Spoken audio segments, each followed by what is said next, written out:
Esses dois movimentos coloniais, a Inconfidência Mineira e a Conjuração Baiana, são as duas maiores representações de rebeldia colonial diante da situação exercida pelos portugueses aqui no Brasil. Mas vale destacar que esses movimentos não efetivaram a ruptura, mas foram significativos para que pudéssemos entender como se iniciou o processo de crise. A abordagem será destinada a alunos do 7º ano do ensino fundamental, apresentado por meio de um vídeo educacional disposto de imagens referentes a duas revoluções e narrações da dupla, com tópicos aparecendo ao lado. O vídeo será apresentado de maneira expositiva, de maneira leve e intuitiva, e a faixa etária, e a série para o público-alvo escolhido.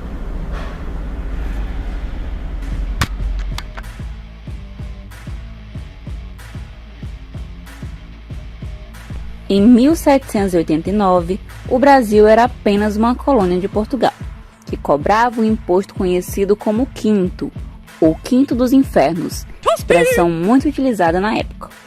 Na prática, 20% de todo o ouro que era encontrado era da coroa, e mais, se os portugueses não recebessem pelo menos 1.500 quilos de ouro por ano, Sou rica!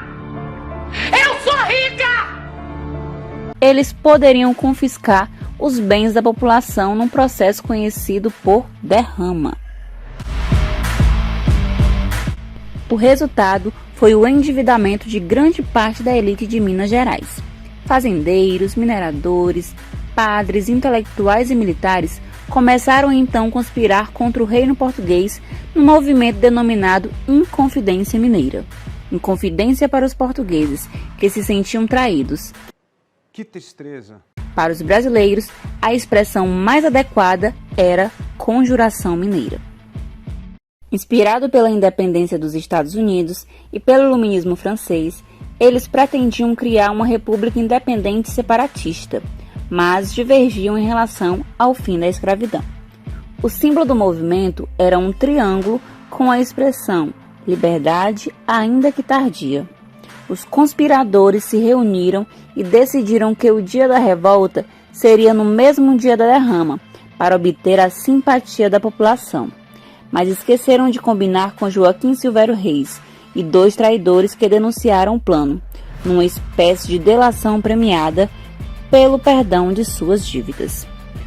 Ah, agora eu entendi! Agora eu saquei! Agora todas as peças se encaixaram! O governo espertamente suspendeu a derrama, mas abriu a devassa, uma investigação que resultaria na prisão dos envolvidos. Todos negaram a participação no movimento. Não, nada a ver, irmão. Menos Tiradentes. Quase 3 anos depois, todos os encarcerados foram condenados à morte, mas Maria I, rainha de Portugal, transformou a sentença em banimento, para não entrar em choque com a elite mineira. No entanto, manteve o enforcamento de Tiradentes, um único conspirador realmente pobre.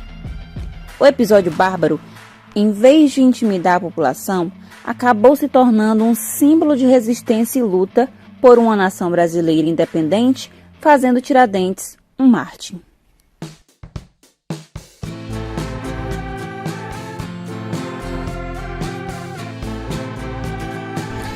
A Conjuração Baiana foi um movimento político popular ocorrido em Salvador com o objetivo de separar a Bahia de Portugal, abolir a escravidão e atender às necessidades do povo. Bom, essa revolução aconteceu devido à crise social e econômica na Bahia, que provocava o empobrecimento geral da maioria da população, e Portugal também, que tinha sob domínio o Brasil, ele não permitiu o livre comércio de produtos e de escravos, e também as péssimas condições de vida e trabalho que esses escravos possuíam. Naquela época também se utilizou a publicação de panfletos para organizar o movimento e dar forças de execução. Só que o governo ele ameaçava prender quem estivesse por trás desse movimento. Então a loja maçônica Cavaleiros da Luz, lá mesmo em Salvador, teve importante papel na divulgação das ideias dos rebeldes, que se baseavam em discussões e ideias iluministas da abolição dos escravos.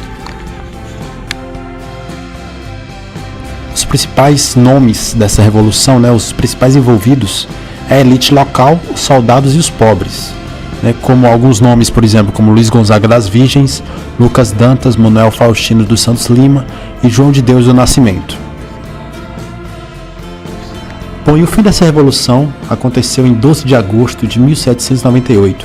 As tropas do governo prenderam os integrantes do movimento que estavam distribuindo folhetos, né? E os presos delataram os demais. A coroa portuguesa puniu os participantes da Conjuração Baiana e eles foram enforcados em praça pública. Mesmo com toda a repressão, o movimento lançou sementes para outras revoltas futuras.